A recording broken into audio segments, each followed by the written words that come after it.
Welcome back, Netrunner fans, to the second part of my core set retrospective, in which I'm looking at the core set from the perspective of 2015 and what we know about the game now, having it been played so many times. I'm going to be alternating sides, so this review is going to be looking at the HB cards in the core set.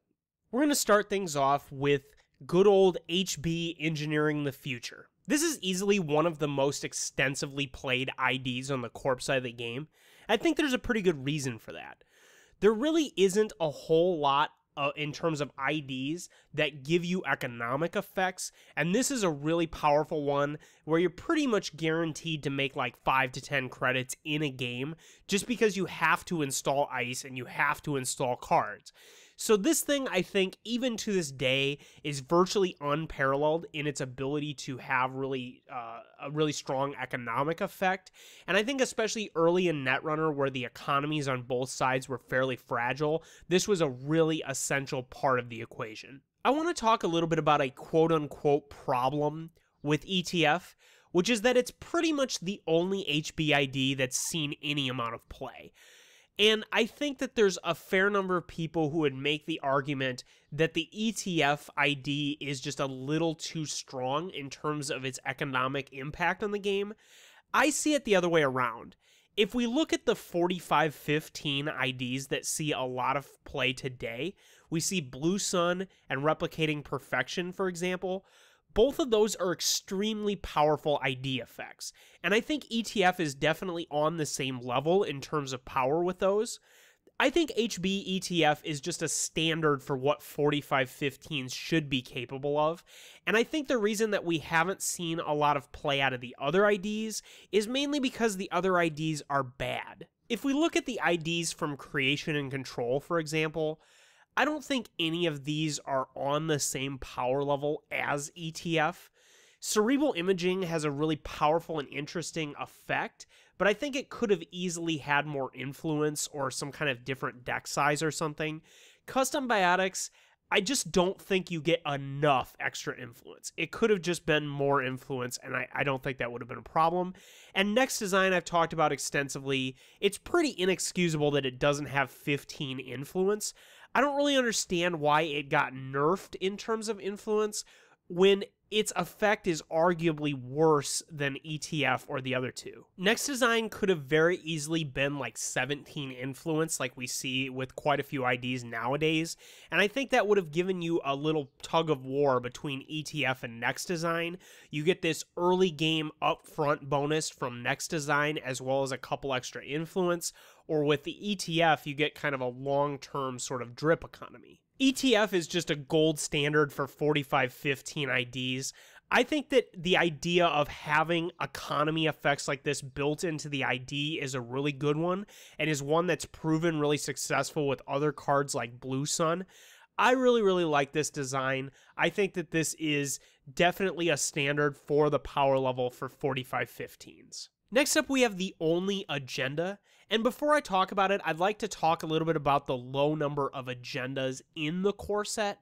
It seems to me like there should have been at least 2 agendas per faction on the corp side of the game, and the first cycle of cards involved a lot of agendas being printed and added to the game that have been massive mainstays. I think if they would have just switched some of the more unusual cards from the core set out for those agendas, it'd be a lot easier for a new player to build a more real and more competitive deck just with a core set or two. It's pretty difficult with just a core set to just fill out your 21 agenda points. You're basically guaranteed to play Priority Requisition, and I don't think that's really reasonable because that heavily benefits strategies that are more glacier-oriented. Imagine trying to build a glacier-oriented Genteki deck out of the core set. You have to use PE as your ID. Be a little strange. So the agenda that HB has is Accelerated Beta Test. I really like this. It's high risk, high reward. I'm not generally a huge fan of 3-for-2s just because I think they're a little too easy to score, but I do like this one because the Biotic Labor ABT thing seems pretty fair and it's pretty cool. pretty much everybody enjoys firing an accelerated beta test, and I actually get kind of excited when my opponent fires it. Not just because they might mill a bunch of agendas and I might win the game, but because it's just an exciting high-risk, high-reward card. I also like it because it encourages you to play more ice in your deck, and if we think about maybe like the Next Design alternative that I was talking about earlier, where Next Design had 5 more influence, it was 17 influence. If we imagine that was the case, ABT plus Next Design could have been a really interesting archetype where it has like a ton of ice, like 24, 26 ice, way more than you would normally play, and that would let you fire ABT a lot more often. Also, with the printing of Jackson Howard, ABTs were a lot easier to fire off, and I think just in general this card has been a lot of fun, it's been really cool, and I really just generally like this as a 3 for 2. My biggest wish for this is that the surrounding card pool would have encouraged you to fire it a little bit more. Unfortunately, I think that for most of the game, it's just been 2 points that are easy to score with fast advance effects. The next thing that we have is everyone's favorite sexy robots. That's Adonis campaign. This has been a mainstay of Corp economy for as long as the game's been around, and this is easily one of my favorite assets in the game, at least in terms of economy assets. This is the way economy assets should work. They just sit and play, they give you a huge amount of drip, and they have a trash cost that's non-zero. I really like this design. Especially early in Netrunner, it was really hard to trash these out of like R&D or HQ because your runner economy was so fragile. So you would hit this thing and you'd be like, well, shucks, I can't deal with it. And then also the same thing was true when they had a piece of ice in front of it in play. This is a card that continues to see play, it continues to be really good, and I just think all around this is a good design for an economy asset. To this day, I wish there were more cards like this in print. Next we have an advanceable trap for HB, and that's Aggressive Secretary. I think the concept of advanceable traps is very much at the heart of the interplay between the runner and corp in Netrunner. Everybody likes that situation where they install advance, and you've got to make that hard decision. Is that priority requisition, or is that Aggressive Secretary? Now, I think Aggressive Secretary has some things right. I think it's good that it costs something to activate it, and I think that it has a really powerful effect in terms of trashing programs. Both of those things are necessary in my mind. The trashing programs, it needs to be extremely powerful for you to want to play an advanceable trap. For the most part, advanceable traps are bad, so I think that they need to have a huge payoff for you to be able to include them in your deck. The trashing a program for each counter, that's probably worth it. The paying 2, I like that because if you get siphoned or something like that, your opponent can run it with impunity, and I think that's the way that these advanceable traps should work. Now, my biggest beef with Aggressive Secretary is the 0 trash cost. I really don't like that. I think that it should have at least had some number there. It wouldn't even need to be that high. Like we're saying 1 or 2 or something like that. I just absolutely detest cards with 0 trash cost, and I think that cards with 0 trash cost need to be really weird and powerful effects, things like off the grid or whatever. I don't really like the idea of having these advanceable traps be such a liability in R&D or in HQ, because they're already such weak card effects, especially if you're not playing something like Moosh and Notion, that it's such a risk to include these in a deck. A lot of players, especially new players, make the big mistake of including too many cards like this in their deck because they can imagine all of the neat scenarios that'll come up with it, and they like the idea of being able to bluff their opponent. I think that's a good impulse and should have been more rewarded by the idea of this having some type of trash cost. As it is, the 0 trash cost is a huge liability if you're getting mediumed or if you're getting R&D interfaced, and I think that it just makes this card a little too bad to really play in most decks. Next up, we have an early attempt at recursion, which is Archived Memories. This card has always been on the cusp of playability. There's been a few decks that have been able to pull it off and do something good with that. Usually those decks have some sort of late game effect that they like to recur several times, whether it be an economy card that's weak early game and then is powerful later, like peak efficiency, or whether it be, just some sort of other bomb like Biotic Labor or Scorched Earth. This has always been right on the fringe of playability. I think that this needed to be a little bit better, but it's kind of hard to make it better because you can't really cut the influence. I think that would have made the card less interesting. I think that the easiest way you could have made this better is adding some sort of subtype that interacted with other cards.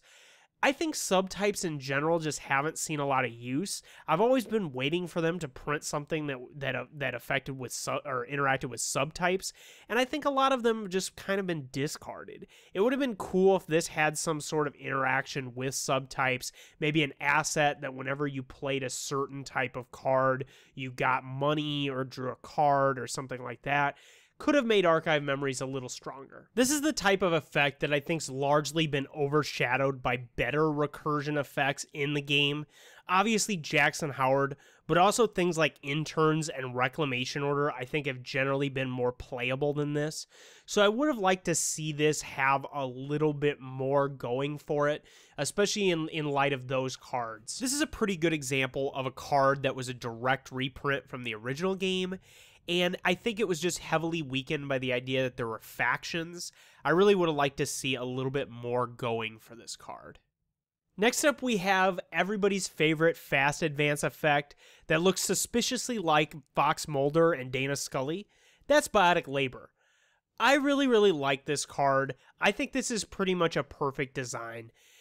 The fast advance effects in the game need to be really expensive, and they need to be very influence intensive, and this has both of those things going for it.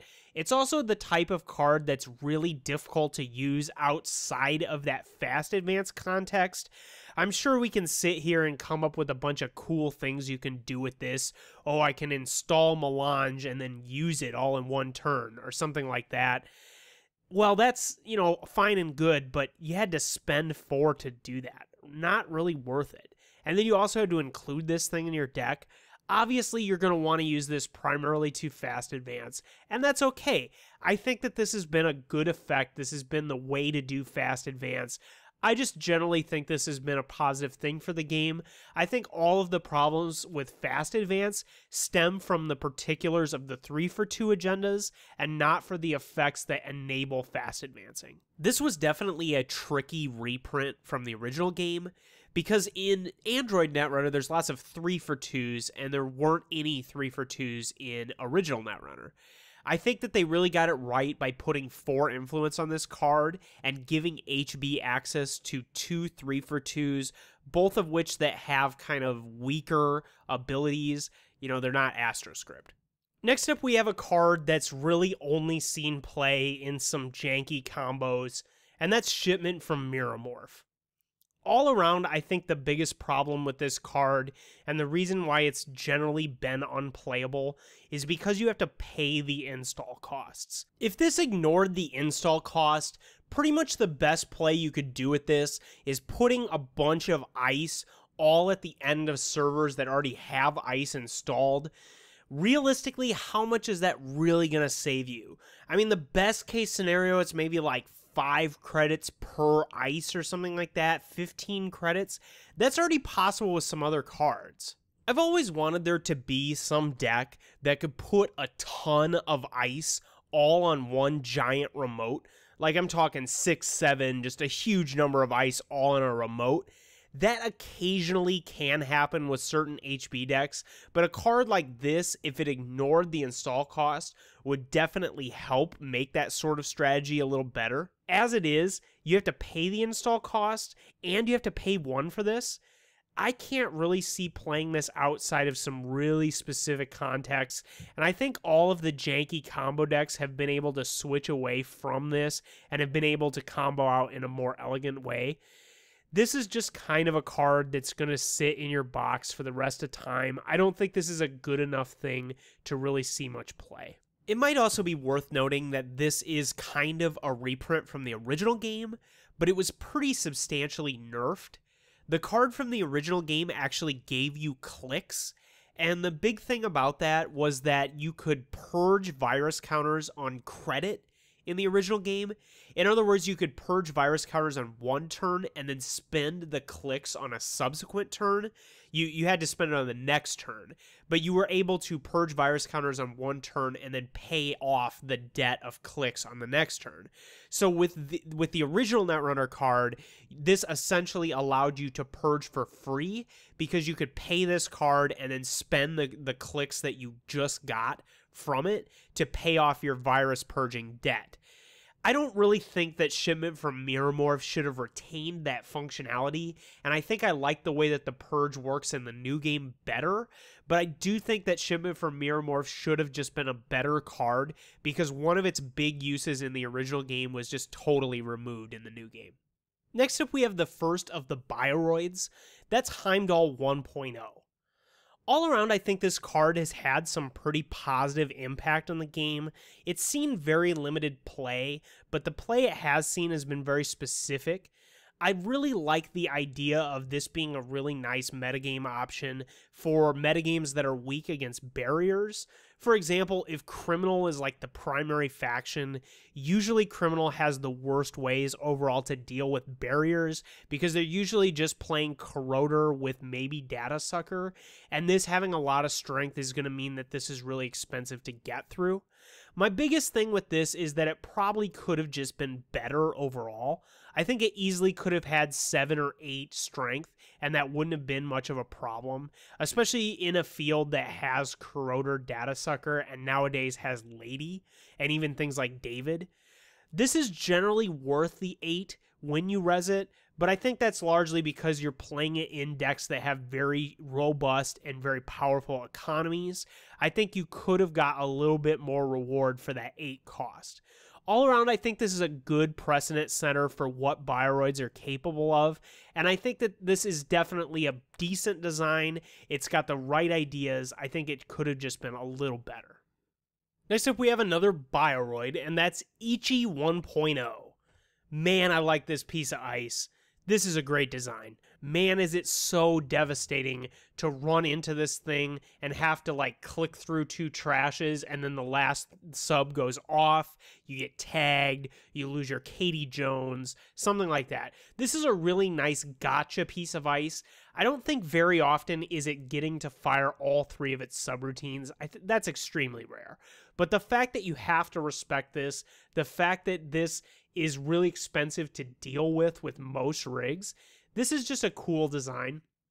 I think this would have seen even more play and would be considered even more powerful if it weren't for the fact that Mimic Data Sucker is just the easiest way to deal with sentries in the game.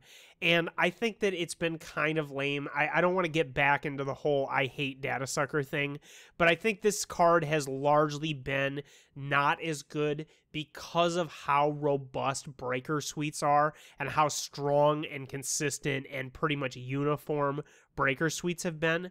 This is a really good design. I think this is a flag bearer, a standard bearer for the Bioroids, and I think this is just all around what we should see more of with HB Ice design.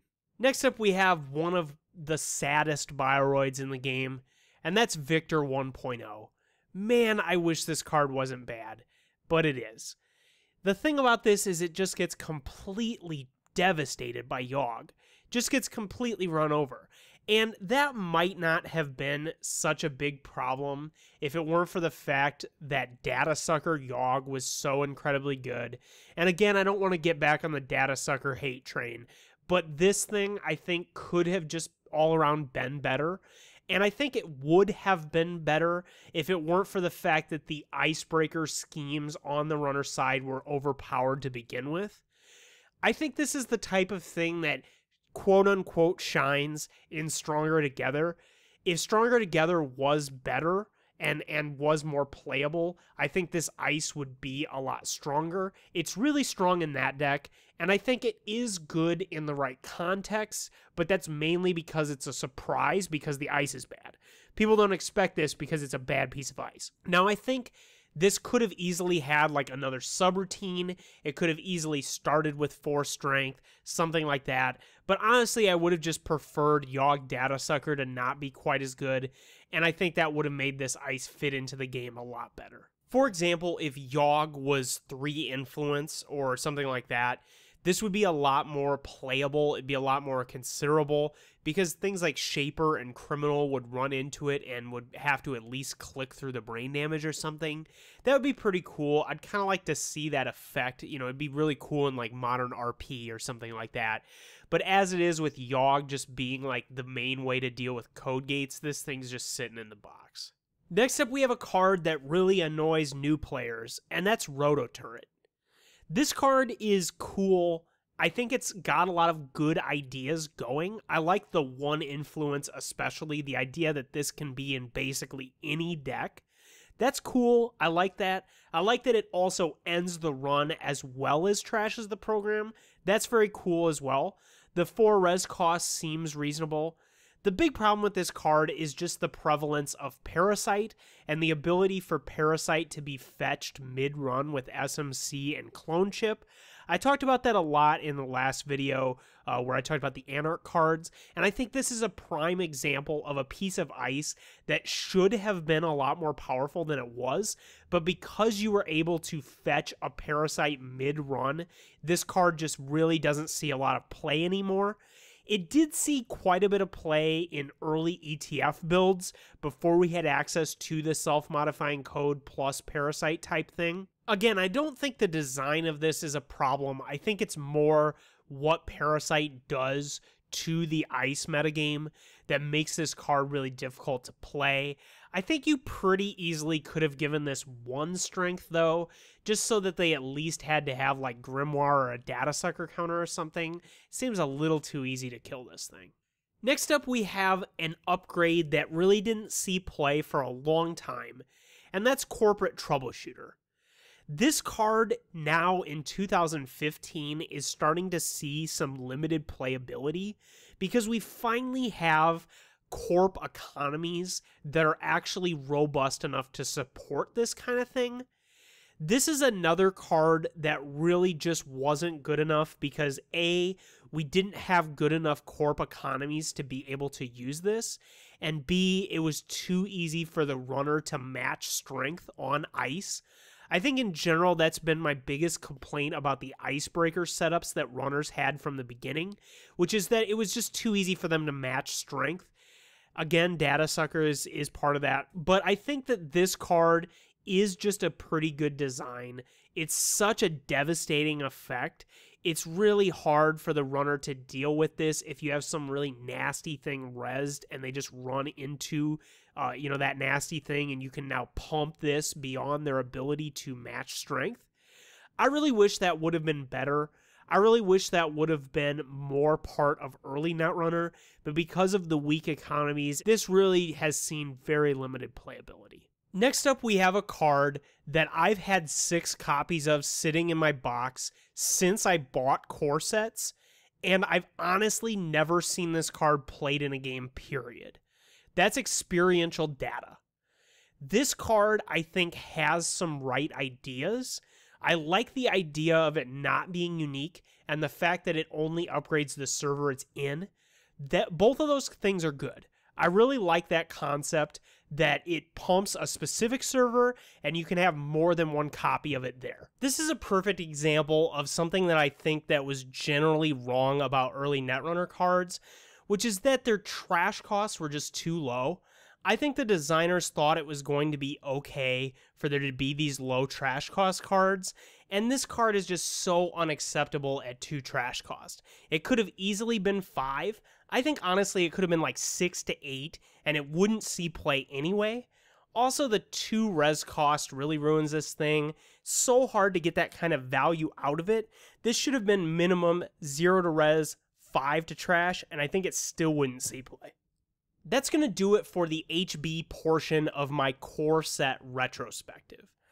Overall, HB was the best designed of the core set corp IDs and factions. To this day, we see a lot of similar decks to what we were playing in the core set, and they're just using a few new tools that have been printed, over the course of several years. ETF is still the most popular ID by a long shot. Adonis Campaign is, I would say, the most popular of the economy tools for the faction. Ichi's still an incredible piece of ice. Heimdall sees a little bit of play. Overall, the card pool was really strong, gave you a lot of options. I think that if a few of the cards had been tweaked in the way I described, this section of the core set would be the best part overall. I really think that HB got a lot of things right where some of the other core set corps didn't get it right. And I really just wish that the core set had incorporated a few of the cards that were in the initial packs, especially like Eli and Vitruvius. I think if both of those were in the core set, it would have made the core set a lot better value for new players. The good design of HB is definitely reflected in the fact that there were two major archetypes of HB, both a Glacier style, which was known as the Red Coats, and also the Fast Advance style that we've seen quite a bit. So I think that's a pretty good evidence that this was a good design and a pretty good card pool. I think there's factions that we can't really claim have two archetypes even today, let alone out of the core set. Thanks for watching. If you like this video, please press subscribe and the button that looks like a thumbs up. And I'll see you again for some more of these core set reviews.